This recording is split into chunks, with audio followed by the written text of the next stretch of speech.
Hi trader. So நம்ம yesterday analyse பண்ண மாதிரி நம்மளுக்கு வந்து நிஃப்டி 50 வந்து நம்மளுக்கு மார்னிங்காக வந்து செல்லு வந்து எக்ஸ்பெக்ட் பண்ணேன். பட் நான் எக்ஸ்பெக்ட் பண்ண மாதிரி மார்க்கெட் வந்து எனக்கு செல்லு கொடுக்கல. ஸோ அங்கேருந்து நல்ல ஒரு ரீட்ரெஸ்ட் எடுத்துட்டு ஒரு பைட் கன்ஃபார்ம் பண்ணுச்சு. அண்ட் நெக்ஸ்ட் நம்ம 23,000 பிரேக் பண்ணால் நான் நெக்ஸ்ட் வந்து மார்க்கெட் வந்து நெக்ஸ்ட் அப் ட்ரெண்ட் போகிறதுக்கான சான்ஸ் இருக்குன்னு நம்ம எக்ஸ்பெக்ட் பண்ணோம். பட் நல்ல ஒரு சப்ளை பிளேஸில் போயிட்டு மார்க்கெட் வந்து நெக்ஸ்ட் வந்து ஒரு செல்லுக்கான கன்ஃபர்மேஷன் வந்து கொடுத்துச்சு. நம்ம சொன்ன 23,000 ஸ்ட்ராங்காக பிரேக் அவுட் பண்ணுச்சு. ஆனால் அந்த ரீட்ரஸ்ட் லெவலுக்கு வரையும் நம்ம வெயிட் பண்ண சொன்னோம். பட் ரீட்ரஸ்ட் நம்மளுக்கு கொடுக்கவே இல்லை. அகைன் வந்து நம்மளுக்கு ஸ்ட்ராங்கான ஒரு செல்லிங் கிரியேட் பண்ணி ஸோ மார்க்கெட் வந்து நம்மளுக்கு டேயில் பார்த்தீங்கன்னா நெகட்டிவாக வந்து க்ளோஸ் ஆயிருக்கு. இப்போ நெக்ஸ்ட் என்னன்னா நம்மளுக்கு நாளைக்கு வந்து Thursday நிஃப்டி 50யோட எக்ஸ்பைரி டே. ஸோ நிஃப்டி 50யோட எக்ஸ்பைரி டேல நம்மளோட ஸ்ட்ராட்டஜி பிரகாரம் நம்ம என்ன அனலைஸ் பண்ணியிருக்கோம் அப்படிங்கிறத இந்த வீடியோ நம்ம வந்து தெளிவாக வந்து ஷேர் பண்ண போகிறோம். ஃபர்ஸ்ட் நம்மளுக்கு நிஃப்டி 50 இண்டெக்ஸை பொறுத்தளவுக்கு ஒன் டே டைம் ஃப்ரேமில் நிஃப்டி எனக்கு கண்டிப்பாக இன்னமும் வந்து 22,800லேருந்து சப்போர்ட் எடுக்கிறதுக்கான சான்ஸ் தான் இருக்குது. பட் அதை பிரேக் பண்ணிட்டு 64 வரைக்கும் வந்து சப்போர்ட் எடுக்கணும், இல்லைனா 500 வரைக்கும் வந்து சப்போர்ட் எடுத்தால் தான் நல்லாயிருக்கும் அப்படின்னு தான் என்னோட ஐடியா வந்து இருக்குது. ஸோ இங்கேருந்து எனக்கு அப் ட்ரெண்ட் போகக்கூடாது, அப் ட்ரெண்ட் போகிறதுக்கான கன்ஃபர்மேஷன் வந்து எனக்கு கிடைக்கவும் இல்லை. இப்போ நாளைக்கு நம்மளோட ட்ரேடிங் ஐடியாவை பொறுத்தளவுக்கு ஸோ இன்றைக்கி நம்ம எந்த லெவல் சொல்லியிருந்தோம்னா இந்த லெவலில் இருந்து நம்மளுக்கு அப் ட்ரெண்ட் போகிறதுக்கான சான்ஸ் இருக்குது அப்படிங்கிறத மென்ஷன் பண்ணியிருந்தோம். 15 மினிட்ஸில் ஒரு ஸ்ட்ராங்கான பிரேக் அவுட் கிடச்சிச்சு. பட் நம்மளுக்கு 1 hour ஃபார்மேஷனை பொறுத்தளவுக்கு ஒரு ஸ்ட்ராங்கான பிரேக் அவுட்டே இல்லை. பாருங்களேன், விக்கு மட்டும் தான் நம்மளுக்கு மேலே இருக்கும். ஸோ கன்ஃபர்மேஷனே இல்லை. ஸோ அப்போ நம்மளுக்கு இன்னமும் வந்து சப்ளையில் வந்து மார்க்கெட் வந்து ஸ்ட்ராங்காக இருக்குங்கிறது தான் நம்மளுக்கு கிடச்சிருக்கக்கூடிய கன்ஃபர்மேஷன். ஸோ இதை பேஸ் பண்ணுற அளவுக்கு நாளைக்கு வந்து பார்த்தீங்கன்னா இந்த லெவலை உடச்சிச்சு அப்படின்னா 22,800 உடச்சிச்சு அப்படின்னா நிஃப்டி நம்ம எக்ஸ்பெக்ட் பண்ணுற மாதிரி 654 இந்த ரேஞ்ச் டு இந்த ரேஞ்ச், அதாவது 610 to 697, அதில் 654 இந்த ரேஞ்சுக்குள்ள வந்து மார்க்கெட் வந்து டிமாண்ட் வந்து கிரியேட் பண்ணுது. அப்படிங்கிறப்ப நல்ல ஒரு அப் ட்ரெண்ட் போகிறதுக்கான சான்ஸ் இருக்குது. அதையும் பிரேக் பண்ணுது அப்படின்னா நம்மளுக்கு நம்ம எக்ஸ்பெக்ட் பண்ணக்கூடிய நெக்ஸ்ட் லெவல் என்னன்னா 500 வரைக்கும் சான்ஸ் இருக்குது.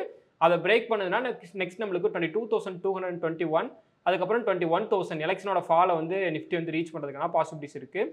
இதோட என்னோட ட்ரேடிங் ஐடியாவை நான் எங்கே ஃபிக்ஸ் பண்ணியிருக்கேன் அப்படின்னு பார்த்தீங்கன்னா ஃபஸ்ட்டு எனக்கு நாளைக்கு வந்து கேப் டவுனில் ஓப்பன் ஆகிறதுக்கான பாசிபிலிட்டிஸ் தான் இருக்குது. அப்படி கேப் டவுனில் எனக்கு கேப் அப்பில் ஓப்பன் ஆச்சுன்னா நான் இந்த இடத்துல என்னோட ட்ரேடிங் வந்து நான் ஃபிக்ஸ் பண்ணியிருக்கேன்.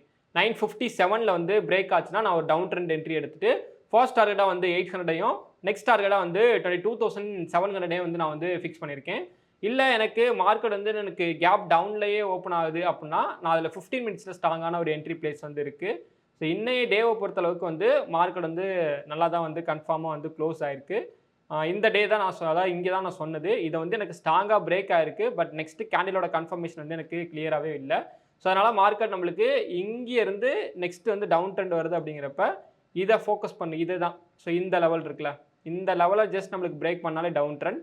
கேப் டவுனில் ஓப்பன் ஆகுது. அப்படிங்கிறப்ப இந்த லெவலை பிரேக் பண்ணணும். இந்த லெவலை பிரேக் பண்ணுது 900 பிரேக் பண்ணாலே நம்மளுக்கு டவுன் ட்ரெண்டாக இருக்கும். அங்கேருந்து நம்மளுக்கு டவுன் ட்ரெண்ட் வருது. அப்படிங்கிறப்ப கண்டிப்பாக இந்த டுடேவோட லோ வந்து ரீச் பண்ணும். ஸோ இதுக்கு வந்து கேரண்டி இருக்குது. டுடேவோட லோ வந்து நம்மளுக்கு மார்க்கெட் பிரேக் பண்ணுது. அப்படிங்கிறப்ப நம்மளுக்கு நெக்ஸ்ட் எக்ஸ்பெக்ட் பண்ணது 22,724 இந்த லெவல். அந்த லெவலை எனக்கு பிரேக் பண்ணுது. அப்படிங்கிறப்ப இந்த லெவலில் எனக்கு மார்க்கெட் நெக்ஸ்ட் டிமாண்ட் கிரியேட் பண்ணுறதுக்கான சான்ஸ் இருக்கும். ஸோ அப்படி கிரியேட் பண்ணுது. அப்படிங்கிறப்ப இங்கேருந்து அப் ட்ரெண்ட் போகிறதுக்கான கன்ஃபர்மேஷன் இருந்துச்சுன்னா இங்கேருந்து அப் ட்ரெண்ட் என்ட்ரி வந்து ஃபோக்கஸ் பண்ணுவோம். ஒருவேளை எனக்கு மார்க்கெட் வந்து இந்த பிளேஸ்லேயே எனக்கு டிமாண்ட் வந்து அகைன் கிரியேட் பண்ணுது அப்படின்னா கண்டிப்பாக இங்கேருந்து நெக்ஸ்ட் அப் ட்ரெண்ட் தான் போகணும். நம்மளுக்கு டவுன் ட்ரெண்ட் வரதுக்கான சான்ஸ் இருக்காது. ஏன்னா இது வந்து நம்மளுக்கு ஒரு one of the crucial level சப்போர்ட்டாகவும் இருக்குது. அப்போ இங்கேருந்து நம்மளுக்கு நெக்ஸ்ட் அப் ட்ரெண்ட் போகுது. அப்படிங்கிறப்ப ஃபஸ்ட்டு டார்கெட்டாக வந்து பார்த்தீங்கன்னா 22,950 இந்த ரேஞ்ச் வந்து ஃபர்ஸ்ட் டார்கெட்டாகவும், அண்ட் நெக்ஸ்ட் டார்கெட் அப்படின்னு நம்ம செட் பண்ணுறப்ப 23,132. ஏன்னா மார்க்கெட் ஆல்ரெடி நம்மளுக்கு சப்ளை எல்லாம் முடிஞ்சு இந்த லெவல் 132 அண்ட் நெக்ஸ்ட்டு பார்த்தீங்கன்னா 200 இந்த ரேஞ்ச் தான் நெக்ஸ்ட் நம்ம வந்து அப் ட்ரெண்டுக்கான டார்கெட்டாக வந்து ஃபிக்ஸ் பண்ணியிருக்கோம். ஸோ இதான் வந்து நிஃப்டியில் வந்து நாளைக்கு நான் எக்ஸ்பெக்ட் பண்ணக்கூடிய என்னோட ட்ரேடிங் ஸ்ட்ராட்டஜி, என்னோட என்ட்ரிஸும் வந்து இப்படி தான் இருக்கும். ஸோ இந்த மாதிரி வீடியோ பார்க்க நினச்சிங்கன்னா மறக்காம ஐடியாஸ் வந்து சப்ஸ்கிரைப் பண்ணிக்கோங்க. உங்களோட ஃப்ரெண்ட்ஸ் சர்க்கிள் யாராவது ஸ்டாக் மார்க்கெட் பற்றி லேர்ன் பண்ணிட்டு இருந்தாங்கன்னா ஸோ அவங்களுக்கு வந்து இந்த வீடியோ வந்து ஷேர் பண்ணி விடுங்க. I am not a subject advisor. This video fully education purpose only. Okay. Thanks for watching. Thank you.